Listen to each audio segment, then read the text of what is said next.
Bam. All right, we're back. We're back with another guest. So before she comes on, let me introduce her. Her name is Ashley.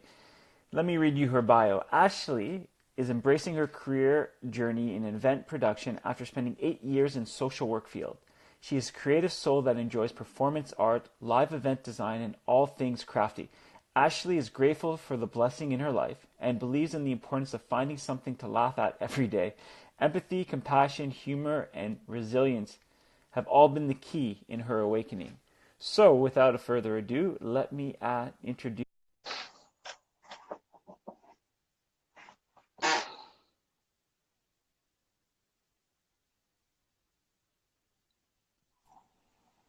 Cool. Did it Oh, work? oh, it worked. Can you see yourself? No, I can't. Oh, but you're That's, there. I can see you though. That's what's important. Fair enough. How's it going? So, not too bad. I read your bio, and I couldn't help but laugh at. She believes the importance of finding something to laugh at every day because, yes, you do. That's very paid, that's for sure. You definitely have that ability to somehow find laughter in certain things, and it's kind of a gift. It's really amazing. So that's a little bit of the bio, but you tell me about yourself. Hmm. Uh, yeah. I remember when you were asking me, to tell you a little bit for my bio. I was like, oh, I don't want to focus too much on what I do for a living because like that doesn't really tell you who you are necessarily. Sometimes it can, give you some clues, but to me, I'm like, well, that's what I do for money. That's not necessarily who I am. Though in some ways it has influenced who I am, Hmm. the things that I do and have done in my career, or in my careers, plural.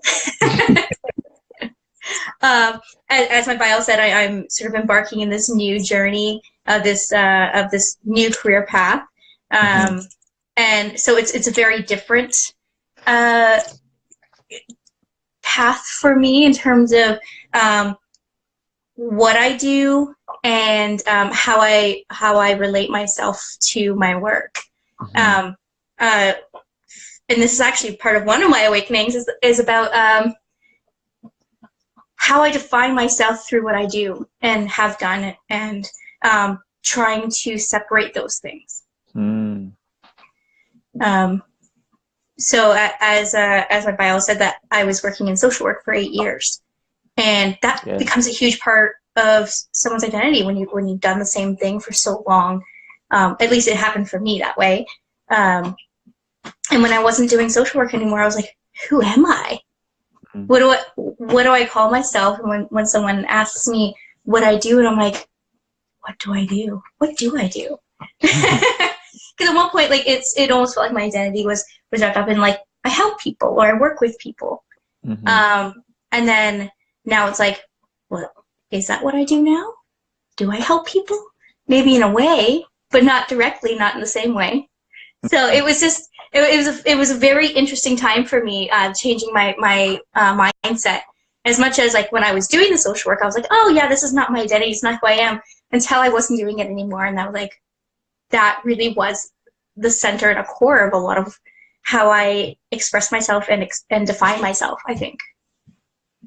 Um, but I mean, in all of that, even when I was doing social work, I always had my creative side and all of the things I did creatively. Um, and I think I did bring that into social work as well. So I really do think at my core, I'm just a creative person. And that's who I am. No matter what I'm doing, that's who I am. That's the overall theme in my life. Yeah. Yeah. I like it. So tell me about a little bit about you, upbringing, what brought you into social work, what all these little things that make up the you. The me. Um, it, I've had a pretty, well, I guess most people can probably say they've had a non-traditional life. But I left home when I was 14. That was Mm. probably one of my first awakenings. I got to a point where my home life wasn't ideal. It wasn't a very healthy place to be. And I realized that I'm failing some of my best subjects in high school. I failed a couple of courses in grade 9, and I thought, I'm not even going to graduate high school at the point. And started working at a coffee shop when I was like 13 or 14, so pretty young, and just decided I didn't have to go to school anymore. Yeah, so that, which was interesting because I always liked school. It was a sort of an escape for me for a long time, but I just got to the point where I just gave up. But when I was 14, so the summer after grade 9, things just kind of came to a head in my home life, and I just knew I couldn't stay there anymore. And I left, and by some miracle, I met this couple who took me in. I knew them a little bit. I was doing some volunteer work at a museum, and they worked for the museum. And so I didn't really know where else to go. I didn't know who to call or what to do, so I called them. And I was thinking, okay, they'll probably pick me up, and I'll end up in a group home at some point somewhere, probably. But I was okay with that. I'd made my peace with it when I decided to leave. But the next morning, they said, we talked last night, and we'd like you to stay with us till you finish high school. And so this is a couple who is already retired. They have children my parents' age. Their grandchildren are my age. So they're starting their golden years raising a teenager. And, you know, and a teenager with some problems, right? A lot of trust issues, just trying to rebuild my confidence in myself and in others. And they really did do that. And they're still a huge part of my life now. Unfortunately, I lost Harry, who I call my father. I lost him a couple years. Actually, today is the anniversary for 2 years ago. So that's a pretty hard thing, but I am so grateful to have had them in my life and to help me get to where I am now, for sure. I may have gotten here eventually. It may have taken a little longer. I don't know exactly what that route would have looked like, what that path would have looked like, but it helped me in a lot of ways. See that people are trustworthy, and that I am also worthy of love and affection and trust and confidence. So I actually ended up graduating high school, Ontario Scholar, which is cool, and ended up going to university. And I think 17 was a little bit young to be going to university and deciding what you're going to do with the rest of your life. But I thought, and a lot of people were kind of shocked I didn't go into theater, because that was something that I did a lot through high school, building up my confidence, just a lot of theater performance. And I decided, well, I need to get a real job, right? I need to do something serious and meaningful with my life, and much more secure, of course, than acting, which it's not. It ended up being that way for me, fortunately, but it's not for many people. And I went into social work, thinking there are a lot of young folks like me who can probably use the perspective that I might have in terms of the kind of life I grew up in, and was able to break that cycle and give people that kind of hope and assistance to get there as well, knowing that it's possible and showing that it's possible. So I did that for 8 years, addictions and mental health, specifically that field, which is fascinating, and I love it, and I still do enjoy that area of that field. It takes a toll. It does. And having it be part of your life from a very young age, I got to the point where I'm like, I need to not have this part of every area of my life.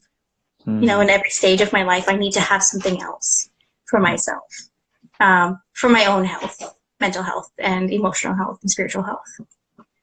So I'm sure I will still be involved in some way in terms of helping people, working with people, but just not in the same capacity, I think, and maybe not as front line and as involved as I was. So I ended up, this was my other and a much more recent awakening. So when that job ended, and when I had decided I'm not going to be returning, I'm looking elsewhere, I decided to take a career exploration workshop. So that was through a women's employment center. And it really wasn't focused in the beginning as much on actual careers. It was more like looking at ourselves and what makes us happy, what makes us not happy, what do we want in our lives, and more importantly, what do we not want in our lives. It's very easy to say, you know, I want this and I want that, but sometimes editing things out is just as important as bringing things into your life. Mm-hmm. And it was there, I was sitting, and they were like, so what have you always wanted to do? And I'm making a list of things, and I just kept coming back to planning events, which just seems like to me, and I got to the point where I was like, but that has nothing to do with really helping people and making a difference in society. Like, I'm planning parties, but it's just, it allowed me to have those problem-solving skills that I've been developing all these years, and people skills, and really being able to tease out what people are looking for and being able to make those come to life with them and for that. And I realized that was really what I was looking for all the time. And then finally, my partner, Yuda, brother, he says, well, you've been saying it for like years, like since the first time I met you, you've been saying you wanted to do this. I'm thinking, oh, I thought it was kind of a secret passion. I didn't realize I talked about it as much, but apparently I had been. So it was the right thing. But it was a hard thing for me to reconcile, that my identity has nothing to do with what I do for a living. So in that period of time when I was between, I was just doing sort of freelance stuff, and I wasn't really anything. I wasn't a social worker. I wasn't an event planner or event coordinator. I was just sort of a free entity. I don't know, just sort of floating around, and I didn't know what to call myself. And when people said, "What do you do for a living?" and I go, a little bit of everything, a lot of things, nothing. And that was a really tough time for me.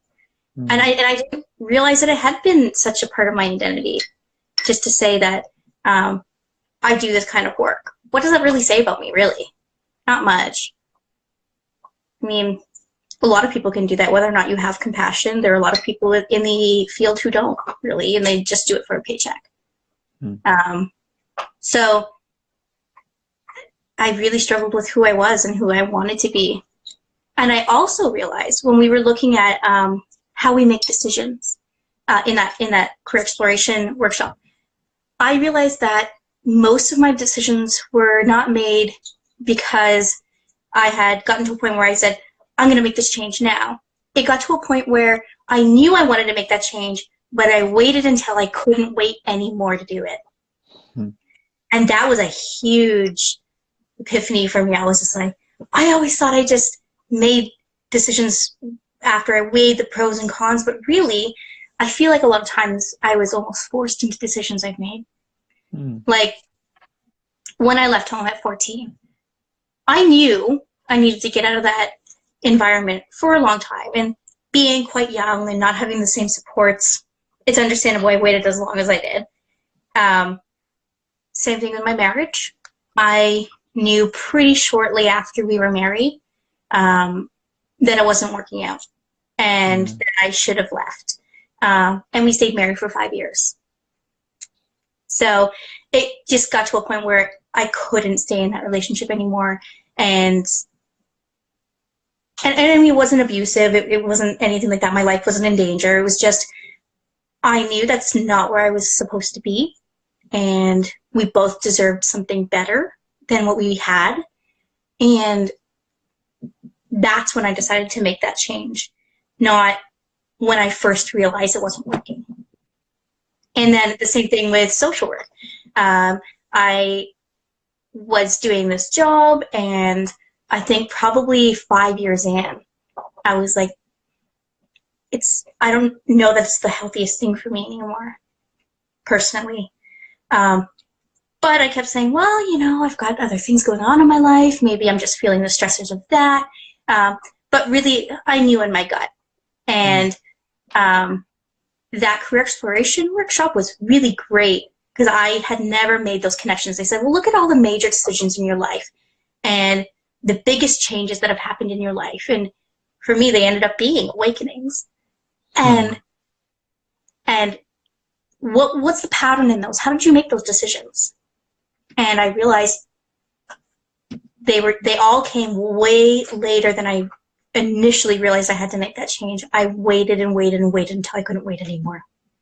And so now when I'm looking at how I need to, or how I want to live my life, want to live my life, I want to be able to trust my instincts and trust my gut and know when something is good and when something's not good anymore for me, and make that decision sooner. Lots of lessons learned along the way, and I am thankful for those as well. But might be able to save myself a little bit of heartache if I listen to those initial feelings and inklings when they first happen. Beautiful. Thank you so much for sharing that. So I have so many questions. So we'll just start with the first one, because I think it's a very common one, especially this time of year. It's just like the identity of something. Like you've been working in a job for so long, that's your identity. You've been in a marriage for so long, and you consider that to be your identity. Through your experience, you know, when somebody's shifting from one thing to another, what advice or what advice would you give to somebody who's in that place where they resonate and they feel like, this is my identity, my job's my identity, my wife's my identity, my life's, like, these aspects are my identity?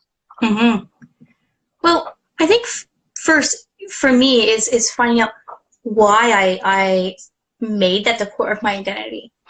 And what it came down to at a certain point was stability. After living such a difficult childhood and not having a lot of stability, moving around a lot and having a lot of addictions and mental health in my family, when my husband came along and his family was you know, they had their traditions and they had a fairly tight-knit family, which welcomed me and included me.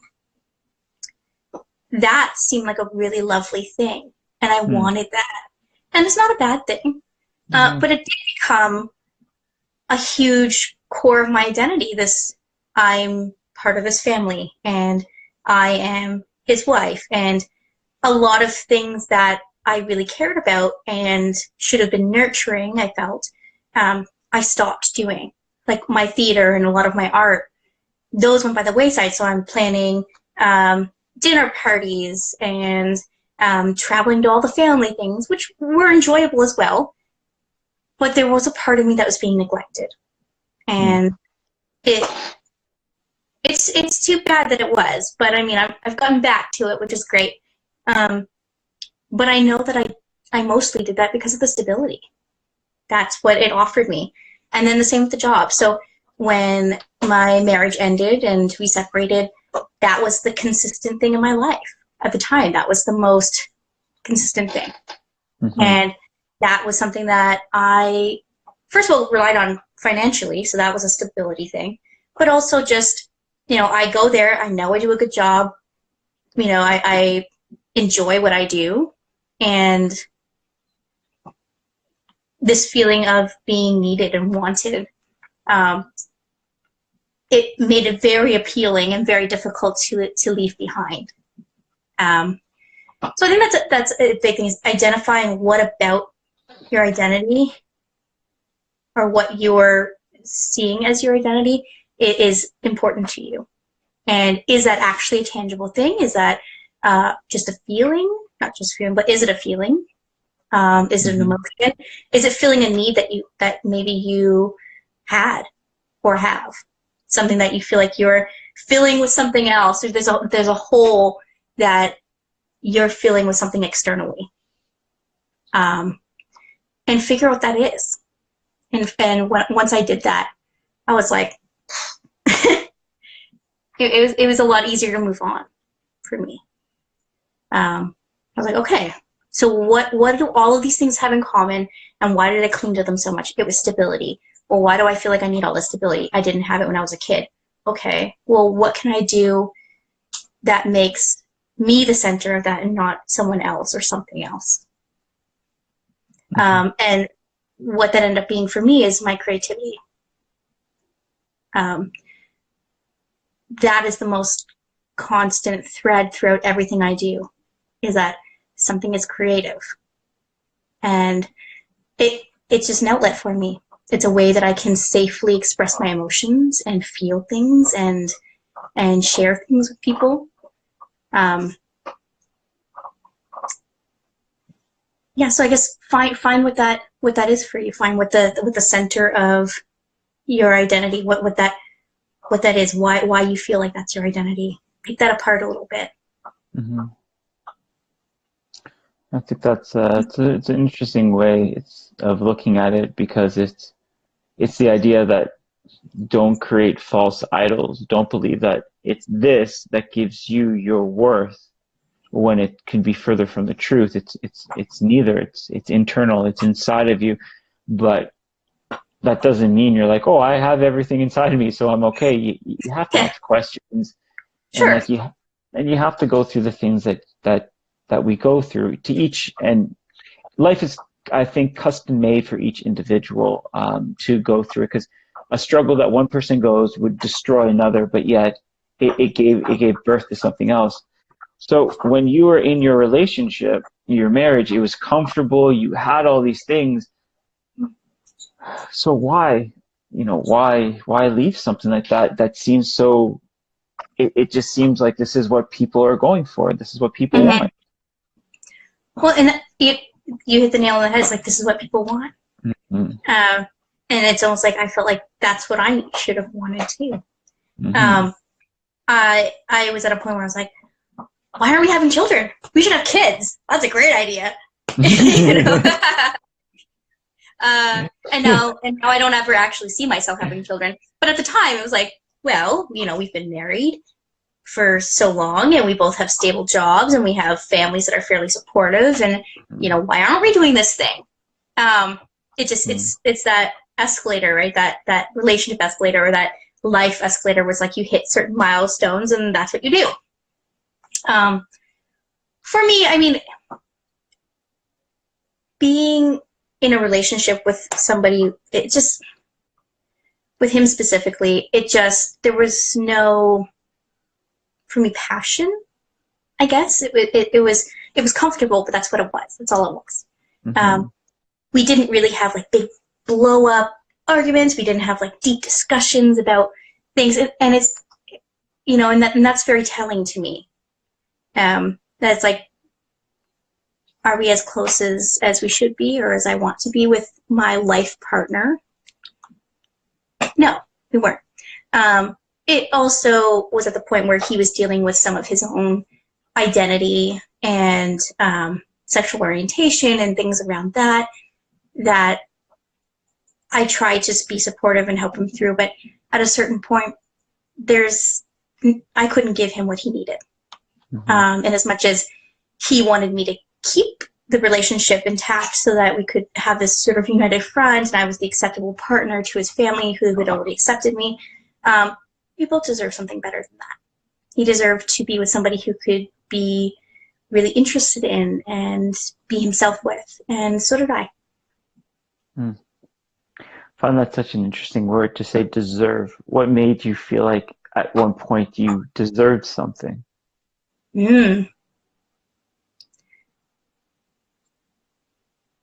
I think I saw my foster parents, Carol and Harry, who I was talking about earlier, and their relationship, and it's just, they had this beautiful bond and this really deep bond. And sure, they've had their ups and downs and things have happened. Of course. Yeah. And they're actually a big reason why I find something to laugh about every day. That their secret to their happy marriage was, and they were married for 58 years before he passed, was to find something to laugh about together every day.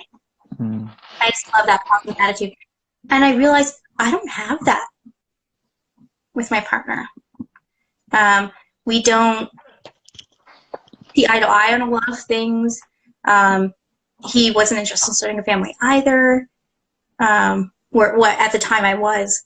And it turned out, I mean, we weren't even really compatible in terms of our orientations and that sort of thing. So that was a big piece. But even without that piece in there, something was missing for me. And it had been for a long time. We started dating when we were very young. I was 16 when we started dating. We were married.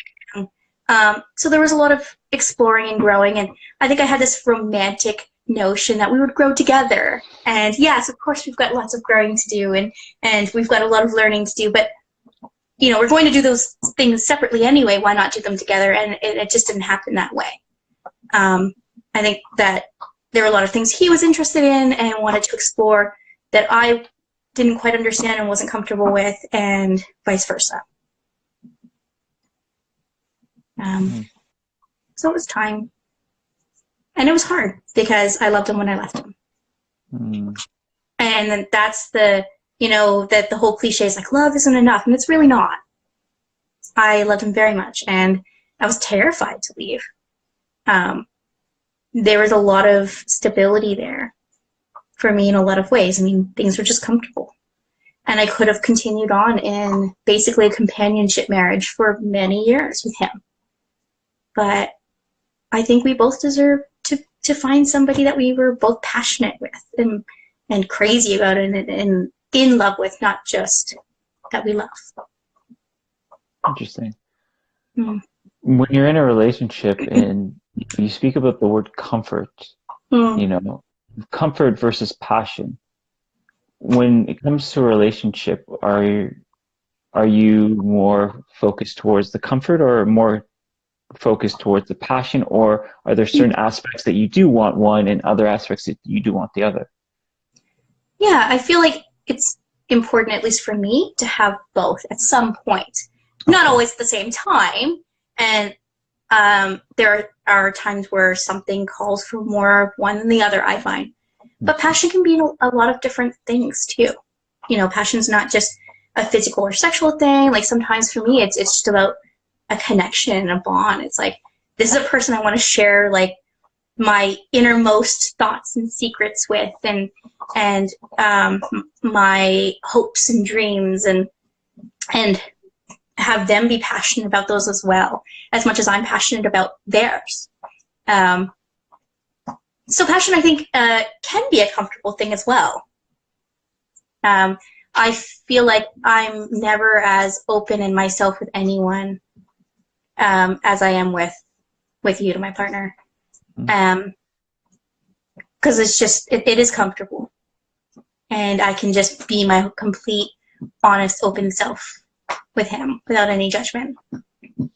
So if I were to take the word comfort in your own relationship and replace it with the word settle, would that make more sense? Yeah. Yeah, I can see that. For sure. Because I believe, sorry, continue. No, go ahead. Well, I just believe that there's a level of comfort, but sometimes if things get too comfortable, I'm just saying, by the way it was this, you were describing it, it's almost like, well, I don't want to just settle for this. You know, it's like you have your dreams, you have your desires, you have your passions, you have your thing. It's just like, you're not dead, you're not retired, life isn't over. Like, in how you're in your early 20s. It's just like, but I believe that there is this notion that a lot of us go through that's like, okay, and that's what led me to China. You know, it's like I was expelled from school, and then all of a sudden I was in school and I graduated, and then I'm like, all these things started happening, and then I'm like, okay, so if I get out of school, I'm going to get a job. And if I get a job, I'm going to get a wife, I'm going to get a girlfriend, then a wife, and then a kid. And I'm like, but I'm 22. I'm like, I don't even know who I am. I'm like, how am I going to live with somebody for the rest of my life? Like, I don't want to settle that way. That's why when you were Yeah. talking, I about that word, and I'm like, and then I went exploring for 9 years in the most, and I'm like, where in the world could I go that just doesn't make sense? I'm like, let's go to China. And then I found the beauty and the passion and the magic and the Mm, things in the country. But when I came back, I realized that like it's not what I wanted. Doesn't mean that people are going through this route that that's the incorrect way. I just mean that mm, through me, I looked at my life and I'm like, no, I don't think this is it. mm. And I find it interesting in your relationship as well that how did you, I know this sounds a little cliche or whatever, but how did you find the courage to, like, you love them, but you still Mhm, left them? mhm. Where did you find that? I don't even know sometimes, honestly. Mm, Like in different points in my life, like people have asked me the same question about different things that I've done. Um, mm, it definitely helped to have some very supportive people in my life.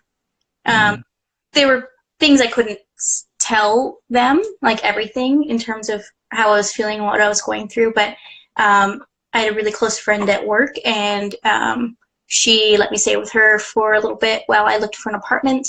Um, my foster parents gave me money for first and last, so I could actually find get my own apartment. Um, my sister was there to listen to me as well. So I had a few very key people in my life that helped me not feel as alone and mm, knew that I had something to fall back on if I needed it. yeah, That is important. As much as I yeah. did feel alone in those days, it was a really tough time. Um, because like I said, I felt like I couldn't be as honest about everything and as open about everything I was feeling. Mhm. A lot of people didn't understand why I would leave such a comfortable sounding home, right? It's like, so he's not abusive, and he's not verbally or physically abusive, and I'm like, no. So why are you leaving? um, and it made me second guess it for a long time too. I'm like, why am I leaving? Am I making the right choice? If like, am I just like going through this weird phase, and maybe I'm just taking it out on the relationship and it has nothing to do with him. Mm. Really good questions. Yeah, really good Yeah, questions. I wrestled with them for a long time, for months and months before I left.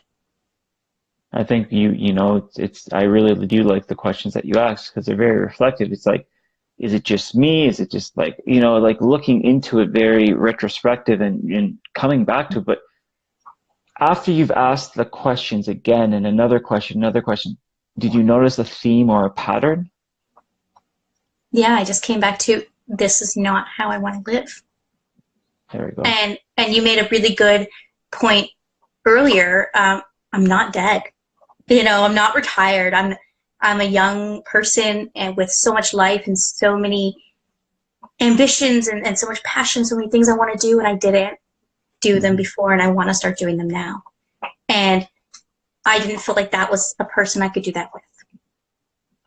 I think that's, and what's so empowering to hear like you doing that. It's just like some of us get caught in, we call it like the bias, the sunken cost trap, where it's almost like we've invested so much that we see that we're going to lose more than we're actually going to gain. And it's Mm-hmm. just like, no, but I've been with them for this long. It's just like, but I don't know. I come from the belief that you don't owe anybody anything, and there's no need to become a prisoner to your circumstances. Yeah. And if they're like, don't get me wrong. I come from the belief that if internally there you feel something that's not right, if you're in a relationship, because I'm a very communicative individual, I want to share my feelings. I want to have conversations, and we want to talk about this because I don't want to hold something in or live with you trying to live up to an expectation that I'm not telling you. Mm-hmm. But let's open this. You might not agree with me, but it's not about you always agreeing with me or me always agreeing with you. It's, let's have a conversation Mm-hmm. and let's see where this goes. And if we're able to express ourselves, this is very healthy as individuals because we're constantly changing, we're constantly growing, and what we wanted today might not be what we want tomorrow. Yeah. And, you know, like, look at the changes that you went through your life. And it's just like, but there was something that kept on bringing you back to expression, to art, to Mm-hmm. helping and being with individuals. With just, we'll just change gears for a sec. With your career, when it was coming to like social work, Mm-hmm. how did you, so my question here is, when you're dealing with social work, you're dealing with a lot of issues, meaning that you're holding space for other individuals. When you were doing that and you were listening and holding space for other individuals, did you have a way to not personalize, internalize, or take things on yourself? Yeah, I was always able to do that, like compartmentalize basically. Hmm. Um, doesn't mean like I cared about people, but it didn't affect me in a way that like when I got home at night I couldn't let it go and I couldn't go to sleep. Like I felt for the people I was working with, but I was also it was not it wasn't the same as if it was a family member. It wasn't personal for me. I don't know that I had a specific technique to do that. That's just how my mind has always kind of worked. Hmm. I suspect it probably had a lot to do with my upbringing, and going through a lot of very difficult things and a lot of trauma and being in a lot of really uncomfortable and sometimes unsafe situations where I was just able to sort of separate myself from them. Um, so in a way, I guess it's kind of become a safety thing for me. And when I was going through a lot of things in terms of my marriage and that ending, that was a good release in a way, or like a good way to maybe not focus on my own stuff. And so I was putting that aside, and then I was focused here, and it just took the personal stuff out of it. Gotcha. Yeah. I don't even know how to really describe it. And I mean, I also, you know, I've done my own therapy as well. And I think that's a very important thing, especially when you're working with other people's traumas and other people's problems in their lives, to be able to have a safe place for you to express how that affects you. It can get quite heavy, but for some reason, somehow, I've always been able to keep it in one place, work on that separately, and then have my own feelings and emotions and life stuff happening over here. No, I ask you that question because I have the ability to do the same. Hmm. I can sit with individuals and they can tell me anything, and I can hold space, I can listen, I can share with them. But when I leave, I leave. It's not like I leave and I take that. And Uh-huh. I was just curious to know, by being in the field for 8 years, if you had a tool. Another thing I want to ask is, through 8 years of being in social work, did you notice that there was a theme in general with individuals that came in? Um, yeah, I feel like a lot of it was about feeling stable, having this feeling of whether it's a connection with another person, um, having somebody that you know is there for you so that you can take some risks sometimes, because Hmm. that's the thing, making a change in your life, and that's what a lot of people were coming to me to do. Takes some risk because you're stepping out of your comfort zone and what you're used to doing, and that can feel like a very lonely thing, and it can feel like a very risky thing, um, Hmm. and so a lot of people don't want to even try because it's like, well, what if I fall? What if I Yeah. stumble? What if something happens? Who's there? Um, so I really feel like a lot of that is about having a community and having connections with people and having someone you feel like, this person has my back if something were to happen. Something I've been blessed to have had my entire life, pretty much. And a lot of people don't, or at least don't feel like they do. And that's really what's the important part, right? Is do they feel like they have it? Whether or not somebody thinks they're offering it, does the person actually feel like they're receiving it? Hmm. Very interesting. Mm. So, as you've grown and you've come through this interesting and beautiful journey that you've gone on, you know, are there any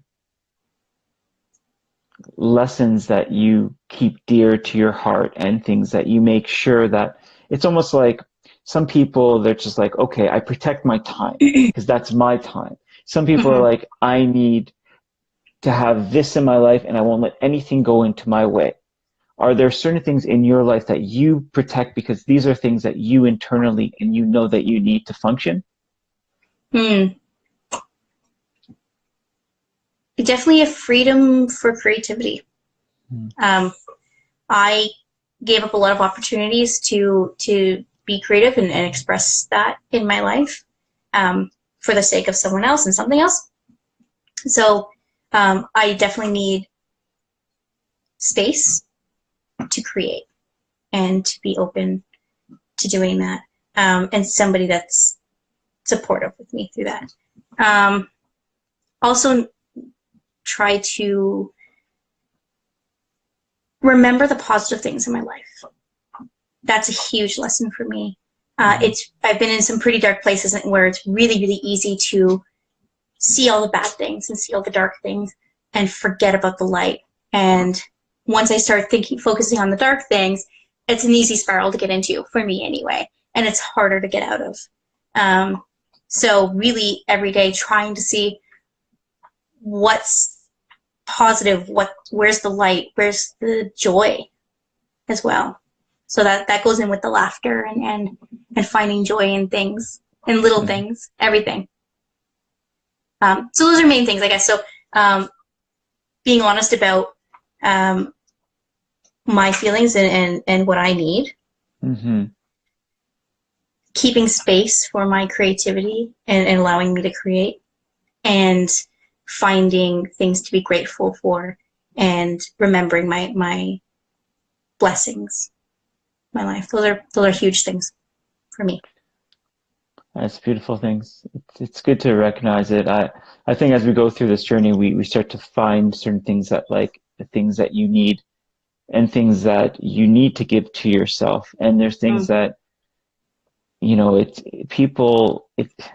people aren't going to give you everything you need. You got to give it to yourself. That doesn't mean Yeah. that it's not wrong to have a support system, to have people Mhm. around you, but it's also like you were saying, it's like to clarify what are your needs? What fills your soul up with things? If it's creativity, but you feel like you're with somebody that you can't be creative with, then maybe it's time to strike that conversation.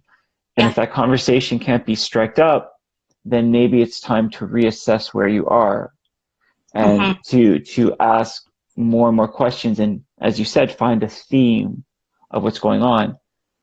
Are you living life to settle, or are you living life to live? Mm. What is your purpose? What is your reason? What is it that you want in this life to move forward to? So as people are transitioning from like one part of the year to another part of the year, it can be heavy for individuals. Family here, family lost, changing jobs, new identity. Um, are there any tips of advice you give to people during this time of the year? I feel like a lot of times when we pursue something for ourselves, it can be seen as selfish. And this time of year Mm, is very much about giving and give back to everyone else. And it gets yes. to the point where it feels like you're running on empty and you're just giving and giving and giving and not leaving anything for ourselves. Um, it's okay, I think, is selfish a bad thing? I don't know. It has a very negative connotation, right? That's It does. selfish when you call someone selfish. But really, it's about being in tune with yourself and knowing what yourself needs and allowing yourself to keep that. And sometimes that means having loving boundaries with others and saying, Mm, I would love to give you this. I can't right now. Or I'm not interested in giving it. Maybe you don't want to give that to them. And and they don't necessarily, they don't have a right to your emotional resources. If you need that for you, you keep that, because there's no way you're going to be able to help someone later if you can't get through right now. I like that. I think it's great. The idea of being selfish is not a negative thing. The fact is, and the way that I think about it is, if there's somebody on the bus, you give them your seat because it makes you feel good. Why? Because you're selfish. But that's a positive thing. Yeah. The selfish that I see is greed, where you take, when somebody has something and you don't want it, it's jealousy, it's greed, it's something else. But I think selfish stuff can actually be very, very powerful. And I really liked another point that you said, and I read it in Brene Brown's book, was she was doing this talk with this lady, and Brene was doing multiple talks, and after they finished the talk for the day, she went behind stage and she goes to the lady. She goes, she goes to her and she's like, "Are you going to come to the party tonight?" And she goes, "Listen, Brene, I spent all day exhaling. I'm going to go home and I'm going to inhale." And I thought that's so powerful, because it's like you're giving, you're breathing out. But eventually, if you don't just take a moment to be selfish and inhale, then you'll go to the point where almost like your boundaries and things are going to get pushed, and then you're going to have to snap, or something's going to change so you can inhale again. So I think something's got to give. Eventually it does. So I really appreciate you sharing those points, because exactly this time of year, it's give. But also remember, you can only give what you have, and make sure to replenish yourself, to give back to yourself, and do those things. So before we go, let me ask you a question. If you could speak to your younger self, what would you tell them?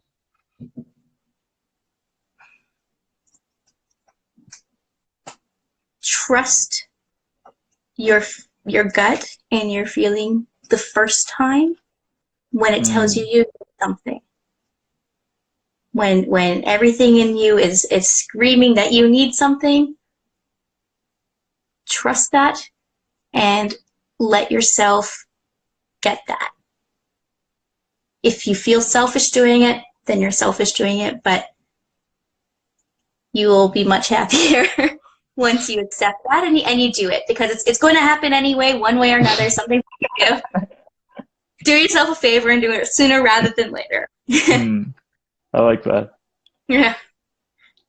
All right, beautiful. Well, I just want to acknowledge you and to say how grateful I am to have known you, to have you in my life as my sister. You're a phenomenal individual. Just the things that you do continue to inspire me as an individual.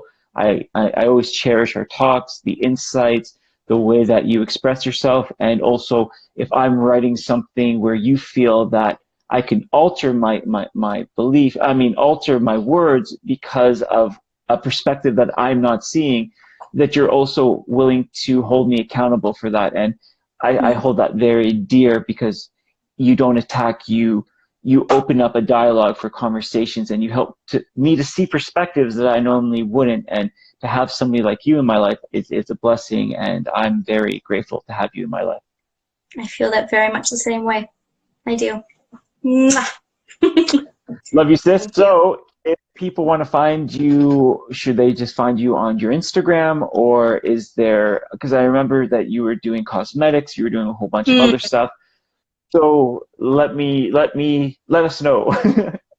It's really just my one Instagram page, and my dogs. My dogs have their own Instagram page as well, which you can get through my main Instagram page. I'm really, honestly, the makeup artistry, I still love it. I'm not doing it professionally really anymore. It's just a creative outlet for me now. So there is, you can access that if you want to see some of my past work, but really my daily shenanigans are all on my main Instagram page. And you have some great shenanigans. Once again, sister, thank you so much. I really, really appreciate your time, and we'll do this again soon. We will. Bye. Thanks for watching, everyone. Bye.